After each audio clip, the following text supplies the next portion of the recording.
கட்டுப்பாடுகளை மீறி நீ பகவானை சேவித்தால் உனக்கு எந்த பயனோ புண்ணியமோ ஏற்படப் போவதில்லை. நமக்கு முன் நின்றிருக்கும் வைஷ்ணவர்களை தாண்டி நாம் சென்றால் அது அவர்களுக்கு செய்யும் அபசாரமாகிவிடும். மற்றொரு விஷயத்தையும் தெரிந்து கொள். நாம் பெருமாளை பார்ப்பதை விட பெருமாள் நம்மை பார்க்க வேண்டும். அதைத்தான் நேத்திர தரிசனம் என்று சொல்வார்கள். இப்படி வரிசையை மீறி நீ சென்றால் பெருமாளின் கடாட்சம் உனக்கு கிடைக்கும் என்று நினைக்கிறாயா? எப்படி இருந்தாலும் எனக்கு கிடைக்கும் புண்ணியத்தில் உனக்கும் சமபங்கு உண்டு. ஆஹா, அற்புதம் பட்டரே, என்ன ஒரு விளக்கம்!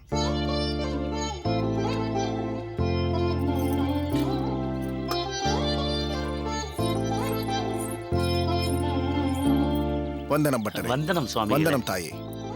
ரகுநாத பட்டரையும் ஜானகி தாயாரையும் சேர்ந்து பார்ப்பதே அபூர்வம், விசேஷம். இன்று என்ன அதிசயம்! தம்பதி சமேதராக காட்சி தருகிறீர்களே. நம்பிகளே, இன்று பெருமாளுக்கு கல்யாண உற்சவம் நடக்கிறதல்லவா? ஆமாம். பொதுவாக மாலை பொழுதில் கோவிலுக்கு வருபவள் அகத்துப் பணிகளை சீக்கிரம் முடித்துவிட்டு பெருமாளின் வைபவத்தை காண வேண்டும் என்று விரும்பினாள். அதுதான். அதுவும் நல்லதுதான். தம்பதி சமேதராக கிரகஸ்தாசிரம தர்மத்தை முறையே கடைபிடித்து வரும் நீங்கள் இருவரும் அடியேனை ஆசிர்வதிக்க வேண்டும். என்ன நம்பிகளே, என்ன சொல்கிறீர்கள்? நாங்கள் லௌகீகத்தில் உழன்று கொண்டிருக்கிறோம். ஆனால் நீங்களோ முற்றும் துறந்த நைஷ்டிக பிரம்மச்சாரி. வயதில் என்னை விட நீங்கள் சிறுவராக இருந்தாலும் நீங்கள்தான் எங்களை ஆசீர்வதிக்க வேண்டும். அது அப்படி இல்லை பட்டரே. கிரகஸ்தாசிரமத்தில் இருந்து கொண்டு அதற்குண்டான கடமைகளை பூர்த்தி செய்து அதே சமயம் வரதனுக்கும் சேவை செய்து கொண்டிருக்கிறீர்களே, இதுதான் போற்றத்தக்க விஷயம். ஒவ்வொரு நிலையிலும் நம் மனது நம் கட்டுப்பாட்டில் இருக்காது. பல தேவைகள் இருக்கும், சொந்த பந்தங்களின் பிரச்சனைகள் இருக்கும், உடல் உபாதைகள் இருக்கும். இவை அனைத்தையும் மீறி பெருமாளுக்கு சேவை செய்வது என்பது மிகவும் கடினமான விஷயம். ஆனால் எங்களுக்கோ வரதனை தவிர வேறு எந்த சிந்தனையும் கிடையாது. ஒரு விதத்தில் பார்த்தால் எல்லாவற்றிலிருந்தும் விலகி இப்படி இருப்பது சற்று சுலபமென்றுதான் அடியேனுக்கு தோன்றுகிறது. லௌகீகத்தில் ஈடுபட்டு கொண்டும் பகவானையும் சென்றடைய முடியும் என்று ஆழ்வார்கள் சொல்லியிருக்கிறார்கள் என்றால் அதற்கு நீங்களும் உங்களைப் போன்ற கிரகஸ்தாசிரமத்தை முறையே கடைபிடிக்கும் வைஷ்ணவர்களும் தான் தக்க உதாரணம். உங்கள் கருத்தும் ஏற்புடையதாகத்தான் இருக்கிறது. சுவாமி, ஏதோ இங்கு பார்த்ததால் சொல்கிறேன் என்று நினைக்க வேண்டாம். நீங்கள் எங்கள் அகத்திற்கு வந்து யுகங்கள் பல ஆகிவிட்டன. உங்களை வரவேற்று தளிகை செய்து பரிமாற வேண்டும் என்ற என் விருப்பத்தை என்றுதான் பூர்த்தி செய்ய போகிறீர்கள். உங்கள் அழைப்பிற்கு மிக்க நன்றி தாயே. அவசியம் வருகிறேன். உங்களுக்கு ஒரு எதிர்பார்ப்பு இருப்பது போல் அடியேனுக்கும் ஒரு எதிர்பார்ப்பு இருக்கிறது. என்ன சுவாமி அது? நீங்கள் கேள்விப்பட்டிருக்கலாம், ராமானுஜன் தன் குடும்பத்துடன் இங்கு காஞ்சிபுரத்திற்கே வந்துவிட்டான் என்று. ஆமாம், எங்களுக்கும் தெரியும். அவர் இங்கு வந்துவிட்டார் என்று தெரிந்ததும் எனக்கும் அவர் குடும்பத்தை சந்திக்க வேண்டும் என்று ஆவலாய் இருக்கிறது. ராமானுஜனுக்கு இது பழக்கப்பட்ட ஊராக இருக்கலாம். ஆனால் அவனது தாயார் காந்திமதி அம்மையாருக்கோ இது ஒரு புது இடம். அங்கு ஸ்ரீபெரும்புதூரில் சோமயாஜி சுவாமிகளின் நிழலிலேயே இத்தனை காலங்கள் வாழ்ந்து விட்டார் அவர். வெளி உலக அனுபவமே அவருக்கு பெரிதாக கிடையாது. தொடர்ந்து அங்கு இருந்தால் சோமயாஜியின் நினைவே மனோரீதியாக அவர்களுக்கு பாதிப்பை ஏற்படுத்தும் என்பதற்காகத்தான் இங்கே காஞ்சிபுரத்திற்கு குடிபுகுந்துள்ளார்கள். சோமயாஜி மறைந்து பல காலங்கள் ஆனாலும் காந்திமதி தாயார் இன்னும் அவரது நினைவிலேயே வாழ்ந்து கொண்டிருக்கிறார்கள். வெளியில் எங்கும் செல்வதும் இல்லை, யாரையும் சந்திப்பதும் இல்லை. சொல்லப்போனால் இங்கே தெரிந்தவர்கள் என்று காஞ்சிபுரத்தில் யாருமே இல்லை. அதனால் தங்களிடம் ஒரு சிறு விண்ணப்பம். என்ன சுவாமி இது? விண்ணப்பம் என்றெல்லாம் பெரிய வார்த்தை சொல்கிறீர்கள். என்ன செய்ய வேண்டும் என்று கட்டளையிடுங்கள். பட்டரே, அடியேனுக்கு கட்டளையிடும் பழக்கமெல்லாம் கிடையாது. வேண்டுகோள் விடுத்துத்தான் பழக்கம். தாயே, நீங்கள் ராமானுஜனின் தாயாரை சந்தித்து அவருடைய சேம லாபத்தை கவனித்துக் கொள்ள வேண்டும். அடியேனுக்காக இதை நீங்கள் செய்ய வேண்டும் தாயே. உங்களுக்காகவா? இவர் சொன்னது போல் ராமானுஜரின் குடும்பத்துடன் பழகுவதும் சம்பந்தம் ஏற்படுத்திக் கொள்வதும் எங்களுக்குத்தானே பெருமை. மிக்க நன்றி தாயே. காந்திமதி தாயாரை சகஜ நிலைக்கு கொண்டு வர வேண்டியது தங்களின் பொறுப்பு. நீங்கள் கவலை கொள்ள வேண்டாம். ஓரிரு நாட்களில் அவர்கள் அகத்திற்கு சென்று அவர்களை சந்திக்கிறேன். நீங்கள் பிரஸ்தாபித்தபடி அவர்களை சகஜ நிலைக்கு கொண்டு வருகிறேன். மிக்க நன்றி தாயே. உங்கள் விருப்பத்தை நான் பூர்த்தி செய்கிறேன். எங்கள் விருப்பத்தை எப்பொழுது நீங்கள் பூர்த்தி செய்ய போகிறீர்கள்? நல்லதை செய்வதற்கு காலம் கடத்த வேண்டாம். இன்றே அடியேன் உங்கள் அகத்திற்கு வருகிறேன். எல்லோரும் சேர்ந்தே அமுது செய்யலாம். ஆ, ஜானகி, நம்பி சுவாமிகள் எதிர்பாராத சந்தோஷத்தை கொடுத்து விட்டார். தன்யனானேன் சுவாமி. அடியேன் தாசன்.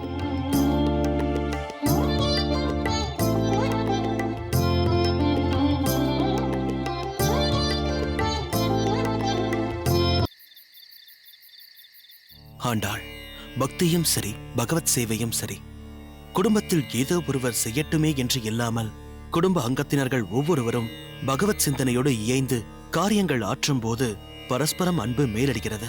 பரோபகார எண்ணம் அனைவருக்கும் துளிர்விடும்படி செய்கிறது. நாம் எல்லாம் அந்த பரந்தாமனுக்கு ஆட்பட்டவர்கள் என்ற தன்னடக்கம் ஏற்படுகிறது. மிகவும் அனுபவம் வாய்ந்த வார்த்தைகள் சுவாமி.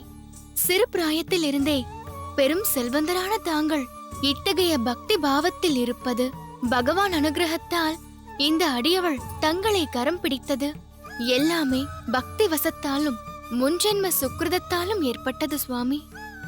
சோதனைகள் பல வகையில் ஏற்பட்டாலும் பகவானின் அருள் பூரணமாக இருக்கும் பட்சத்தில் நிச்சயம் நம் காரியம் கைகூடும். உண்மைதான் ஆண்டாள்.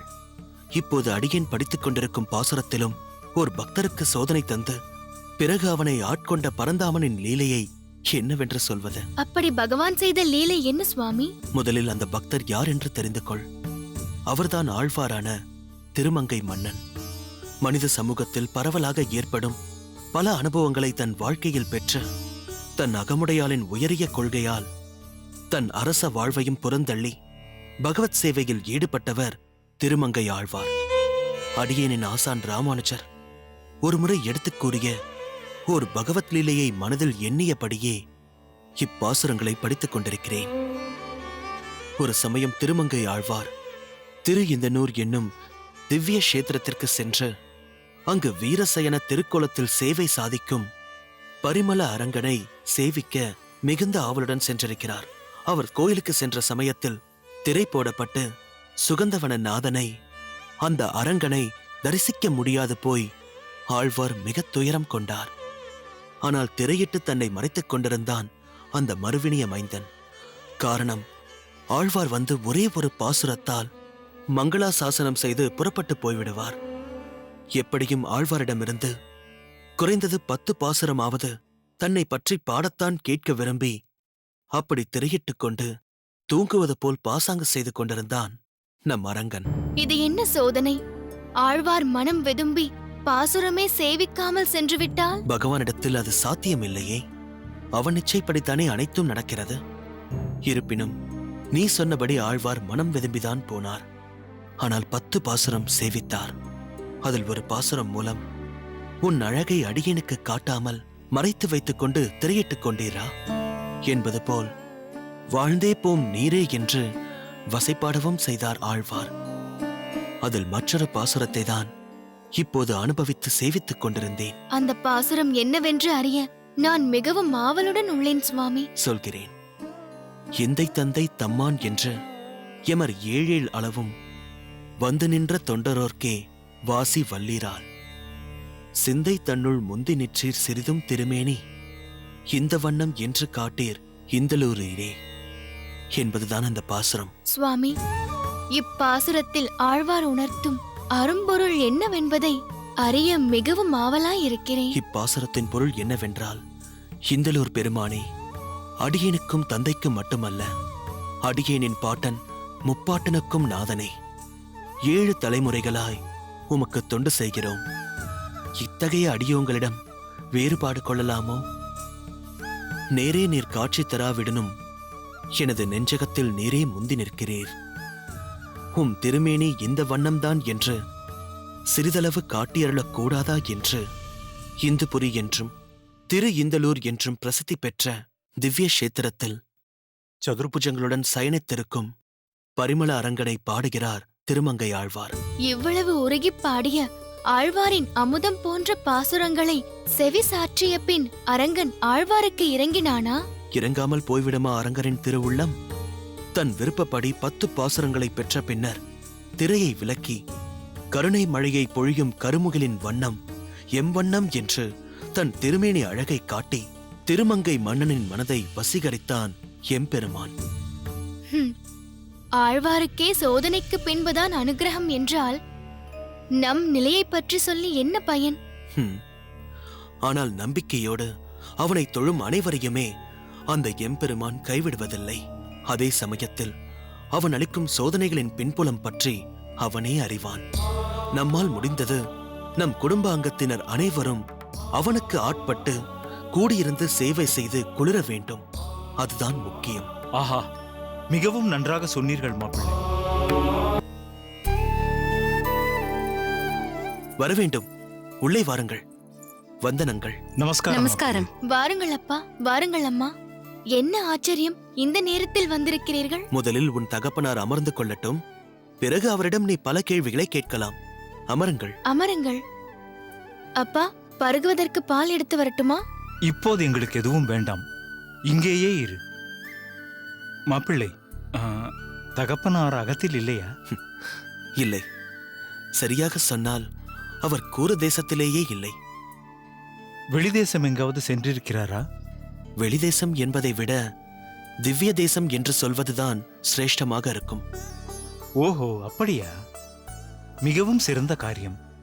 ஆமாம், தனியாகவா சென்றிருக்கிறார்? ஆம், தனியாகத்தான் சென்றிருக்கிறார்.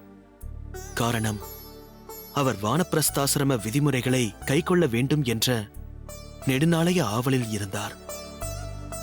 அதன் ஒரு முக்கிய படியாக தான் மட்டும் திவ்ய தேச யாத்திரை செல்ல உத்தேசித்து கிளம்பி சென்றிருக்கிறார். நாங்களும் அவரோடு சேர்ந்து வருவதை விரும்பவில்லை.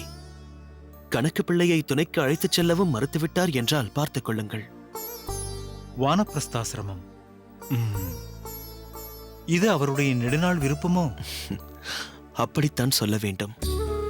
அடியேனுக்கு ஒரு நல்ல வாழ்க்கை துணையை தேடி வைத்துவிட்டு தன் அகமுடையாளுடன், அதாவது அடியனின் தாயாரோடு பல திவ்ய தேசங்களுக்கு சென்று வர வேண்டும் என்று ஆசைப்பட்டார்.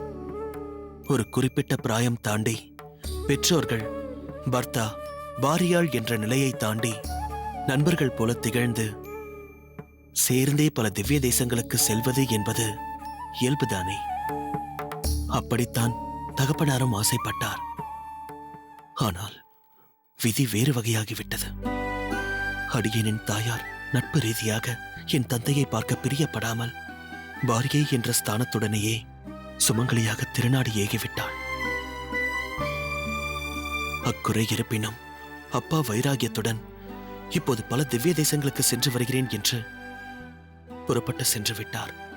நாங்களும் அவரது எண்ணத்திற்கு வலு சேர்த்து விட்டோம். நல்லது. ஆண்டாள், உன் மாமனார் பிரயாணத்திற்கு தேவையான அனைத்தையும் முறையாக செய்து அனுப்பினாயா? ஆமாம் அம்மா, எனக்கு தெரிந்தவரை எதையும் மறக்கவில்லை. சீக்கிரம் வந்து விடுவார் இல்லையா? தனியாக வேறு சென்றிருக்கிறாரே. கவலை வேண்டாம்.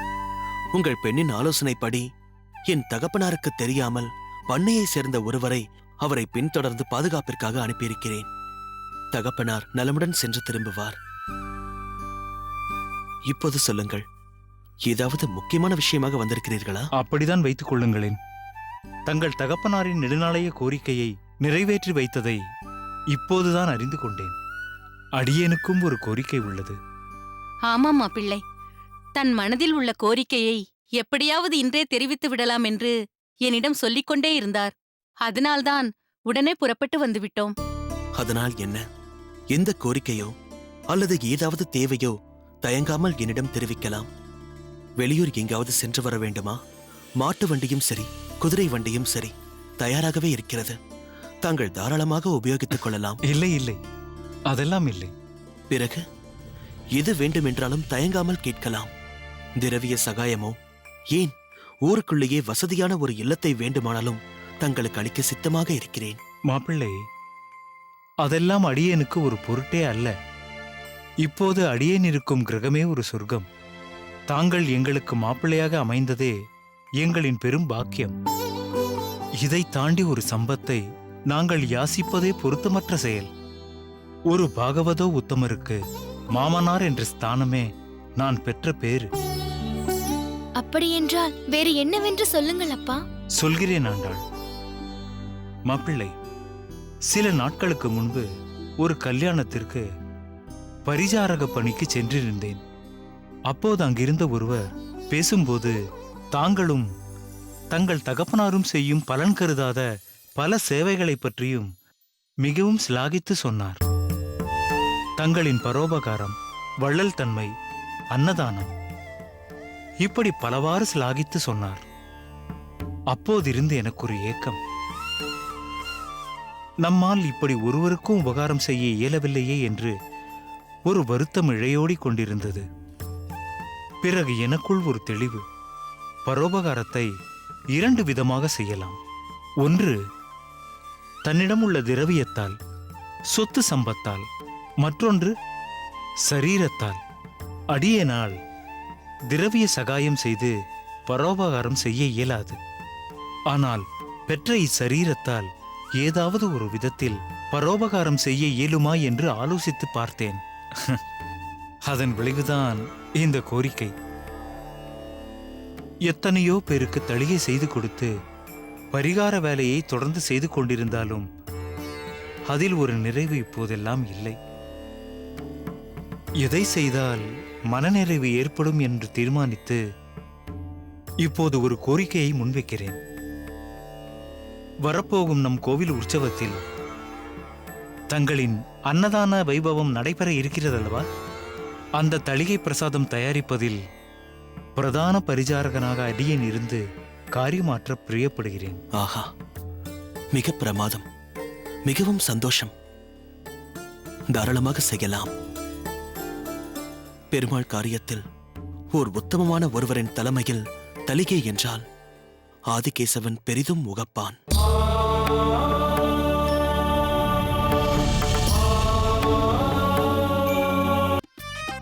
ஆனால் நீ மிகவும் எச்சரிக்கையாக நடந்து கொள்ள வேண்டும். வேறு எதையாவது பேசி அங்கு செல்ல முடியாத சூழ்நிலையை ஏற்படுத்திக் கொள்ளாதே. அதெல்லாம் சர்வ ஜாக்கிரதையாக பார்த்துக் கொள்வேன்.